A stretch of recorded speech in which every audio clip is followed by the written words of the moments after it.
Welcome back to the Panic Room, everyone, and to the next installment of our podcast book, The Madman's Library. So today we're going to be talking about the chapter titled Literary Hoaxes. And oh my gosh, this might be one of the funniest chapters. I loved this. So let's get into it. So as always, you guys know if you stick around to the end of the video, I will give you some close-ups of the various artwork and pictures because this book is absolutely chock full of them. But there are some stories in here.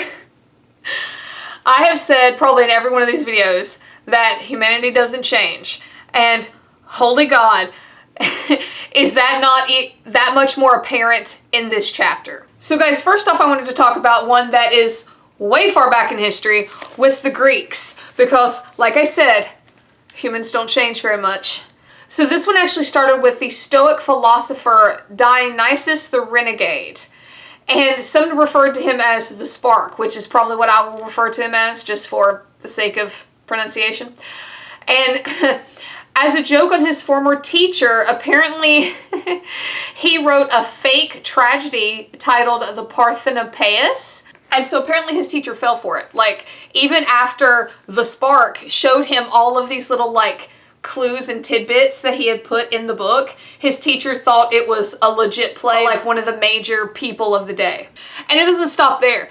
The next one I wanted to tell you about was actually in 1998, and you guys will see why I picked this one. So there was this guy by the name of William Boyd who just decided that he wanted to fool the art world and make up a fake artist. So he wrote a biography about this artist that he called Nat Tate. And at a party in 1998, he released it. And guess who his accomplice was? David Bowie. I know, right? I was like, excuse me, what? So then, in 2005, there was a literary critic by the name of A.N. Wilson. And he published a biography about a man named John Benjamin. In it, it featured a bunch of unpublished love letters written by someone who he calls Eve de Harbin. But after it was published, the truth came to light because apparently he had written a scathing review about an author's work in 1988, and the author's name was Beavis Heeler. And so Heeler decided to play the long game and made all of these fake love letters and sent them under this name, Eve de Harbin, which is an anagram for ever been had. So that's not even the best part. If you take the very first, like, love poem that she sent, and you take the first letter out of each line in that letter, it spells out, A.N. Wilson is the shit. Oh my gosh. Somebody took the time. She had to write a poem that started with those letters. A fake one at that. That's hilarious. So let's go back to the Greeks for a second, because there was this guy, Alexander of Abonotikos. You guys know that I've been like just absolutely phenomenal pronouncing all these names. And he was a Greek mystic who used a fake snake puppet to make a cult.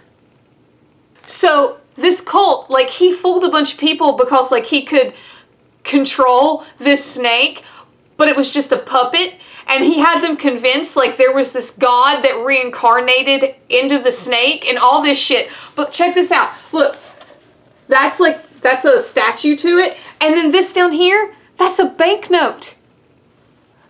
Yeah, that's a banknote with that snake on it. That's how, like, big this thing got. Can you believe that?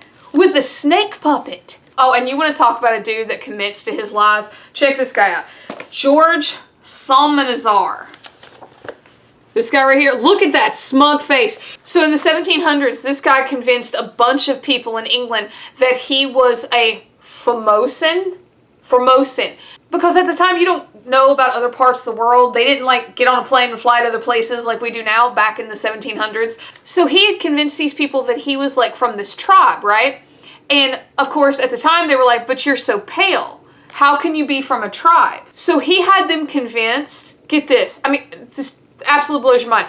He had them convinced that his tribe lived underground. So then, I would love to think that this was said in jest, but apparently someone was like, but what about the sun that comes down through your chimneys? wouldn't you still get like sunlight that way? And he was like, no, no, no. Like, this guy thought of everything. He was like, no, no, no. In my tribe, the chimneys are corkscrew, so the sun doesn't make it down. You see what I'm saying? Like, this guy thought of everything. And he would give them like all of these tales, like how they were cannibals and how polygamy was a thing. And, you know, that was like scandalous back then. And so it wasn't until 1764, so like 60 some odd years later, that Memoirs of blank, commonly known by the name of George Palmazar, was published posthumously, and the whole like masquerade came out. So this guy died with all these people believing his shit. That's hilarious. I mean, you do want to talk about commitment. Commitment to the law.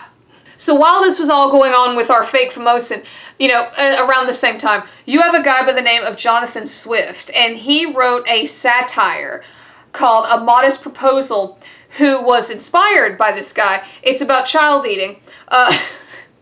He ended up having like a spat with this astrologer in London by the name of John Partridge. So this guy publishes a pamphlet, and I remember the podcast actually covered this story, and it talks about how this guy got into such a spat, such a fight with this astrologer, that he went to the trouble of putting out a fake pamphlet talking about like how this guy is dead or how he was going to die on this particular day, and everybody thought that it was legit and how it actually happened, so much so that like people started calling up the dude's wife like, hey, do you need help with the funeral arrangements? They took his name off of like his bank accounts and like all of his literary stuff. You know, they changed it over to how he was dead now, and because he had published some stuff in papers because he was an astrologist. Yeah, like calls this guy all sorts of hell. So then this astrologer guy, he decides he's going to put out a pamphlet of his own saying, no, no, no, I'm fine, I'm alive. So then Jonathan, the guy who originally put it out, immediately puts out another one that was like, no, no, that's an imposter. He's really dead. Yeah, two grown men doing this in the public eye. It's like Facebook before Facebook was a thing. So then the next one was about this really interesting situation that they called the Fortis Affair. Again, I apologize for the pronunciation. But it was essentially how they did this big hoax of this like library sale, and they made up this dude that had all of these really rare books, and they put out this whole thing about how he was going to sell them, and all of these bigwigs, all these rich people like converged on this tiny little town. I believe it was in Belgium, and yeah, everything was made up.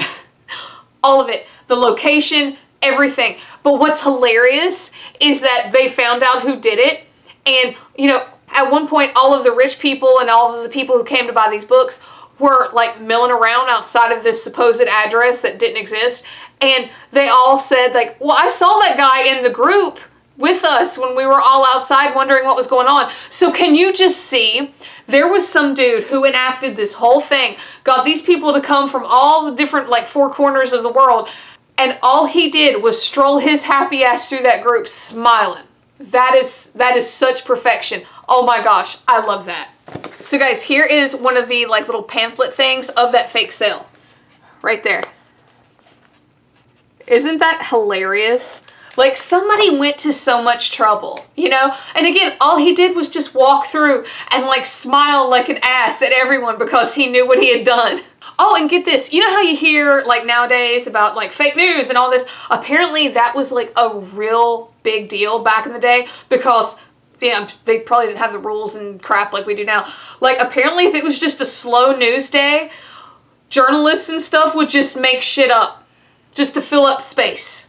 One of the best known ones, which I think I remember hearing about this, but they go into a little bit more detail in this chapter, was about how like there was a newspaper in New York that just made up this whole story about how the zoo, you know, broke down and all the animals got out, and how, you know, I don't know, the police chief shot a cheetah in the middle of Broadway or something, and people actually bought it. Like, I don't know what was going through people's heads back then. Like, it was okay to make up like fake news stories, and I guess they just were like, ah ha ha, nobody's gonna believe this. And they did, like almost every time. You know, I'm sure you've heard, I think, what was it, George Orwell, when he did the radio broadcast and everybody thought like aliens were coming to Earth, you know, stuff like that. You know, we didn't have the 24-hour news cycle and social media and all that back then. This was it. And it tickles me to no end that a bunch of journalists, like, were just like, hey, let's put that, you know, a bunch of lions and shit got out in New York City. It'll be a gas. Okay, so this next guy. You want to talk about a pair of cojones on a dude. This guy had a set that would rival an elephant, okay? So let me tell you about this guy. Let me tell you about Walter E. Taprock. Apparently he did not like these like travel books. And I don't know, I don't really know, it doesn't really go into why he hated them so bad, but he decides he's going to make a fake one. And his fake one looked like this. Yeah, The Cruise of the Kawa, Wanderings in the South Seas. So, this guy makes up a completely fake-ass island. And not only that, like, rents studio space, does like pictures and stuff. Okay, this is one because he talks about how like he met his wife there, and oh well, first just look at this. All right, yeah, that is obviously a fake mustache, right? Okay, so get this. This is an excerpt from this. In the book, Taprock weds a Filbertine woman, which is like one of the fake tribes people he made up, and mentions an initial hurdle in the relationship. Quote, I had been married over a week and still did not know my wife's name. Kipapu o nana, she she murmured musically. Tero etiti a mohe efa ilhaha, I questioned, which freely translated means, what? People believed this shit, okay? So, okay, let me show you another one. So he went around and was like, hey, here's a picture of this animal or whatever. But the best one was the nest of the Fatuliva bird who lays square eggs. Okay, now I'm gonna show you the picture. You tell me what this is. That's dice. This dude straight up put a handful of dice in some grass, took a picture of it, and was like, this is bird eggs, and put it in a book. The cojones of this dude. Holy God, it's great. Oh my gosh. I love it. I would love to have a copy of this. It has to be hilarious. Has to be. Okay, so the next one took place in 1943, and this actually happened in Australia. And you want to talk about just two dudes that took their hatred to the next level. So these two guys, by the name of Lieutenant James Macaulay and Corporal Harold Stewart, shared a love of poetry, but they didn't like the fact that poetry was becoming more modernized.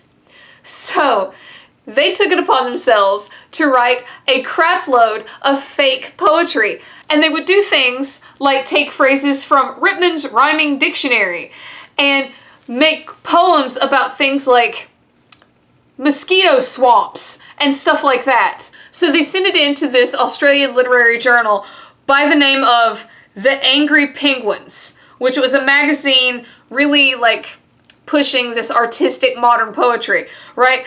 And they love it. They loved it. Like, they published a bunch of it, and apparently, like, when it came out as this big hoax, these two guys had a really great laugh about it, but the guy that okayed them getting published in the magazine apparently got just ripped a new one by his co-workers. They hated a certain type of poetry so much that they went to this trouble, right? Just for a laugh. Okay, so the next one is about a fake romance novel. Now, I'm not going to show you the cover, at least not till the end, because it's not risque, but I do want to give you some advanced warning. So this guy by the name of Mike McCready wrote a fake romance novel in 1966, and he was inspired by the success of things like The Valley of the Dolls and stuff like that, but he wanted to write like a deliberately terrible, like trashy dime store type romance. and it immediately just took off. Like, wonderful sales, right? Let me read you a passage. They have a little like example of the passage out of one of these, because he said, he was like, I don't want any good writing. You know, this book was written in 2 weeks. He said, if your sentence, you know, is coherent or the plot makes sense, I'm going to throw it out because I want this to be absolutely horrific. And just listen. In the darkened room, now thirstier than ever, Julian was suddenly aware of the presence beside her of Mario Vella. He had allowed his left elbow to brush gently against her. In any other surrounding, in any other circumstance, Julian Blake would have gracefully withdrawn. But she didn't. She held her ground, and his elbow became more persistent. Now, I don't read romance. I don't know if that's standard. I like to think it's not, but that's the kind of stuff we're working with here. And so apparently he was approached to do like more of this, like write sequels and stuff. And like the whole thing was a hoax, and he made tons of money. Okay, translated into a dozen languages. And the author this whole time is like, what are you doing? This is fake. And people still loved it. So then the next 2 stories I'm going to kind of lump together, and it's about these guys that decided to write autobiographies, and one of them is an absolute idiot because he decided to write an autobiography about Howard Hughes when Howard Hughes was still alive. Yeah, and got away with it too for a while. Like, he ended up getting caught because Howard Hughes was like, this ain't me, I've never met this guy in my life. But, oh my gosh, what kind of moron? Why would you do that about someone who's alive? Why wouldn't you pick someone who's dead? That our author of this book, The Madman's Library, kind of goes down that same road. They're like, why? Why wouldn't you pick someone who's dead? But the next guy did. It just so happens he picked someone who was insanely famous. So this next guy, he was a German petty criminal by the name of Konrad Kujau. Again, sorry about the pronunciation. He decided to write a bunch of fake journals from Hitler. All right? Like, the Hitler, the one who's super well known. Yeah, who I'm going to go out on a limb here and say that they probably have handwriting samples from. Yeah. And he didn't intend to write a bunch of them, but apparently when the first one was accepted, he got greedy, and, you know, people kept saying, well, we have more.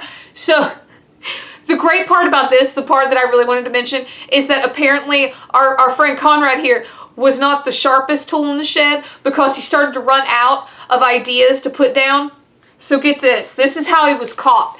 Besides the fact that they did like handwriting analysis and all that.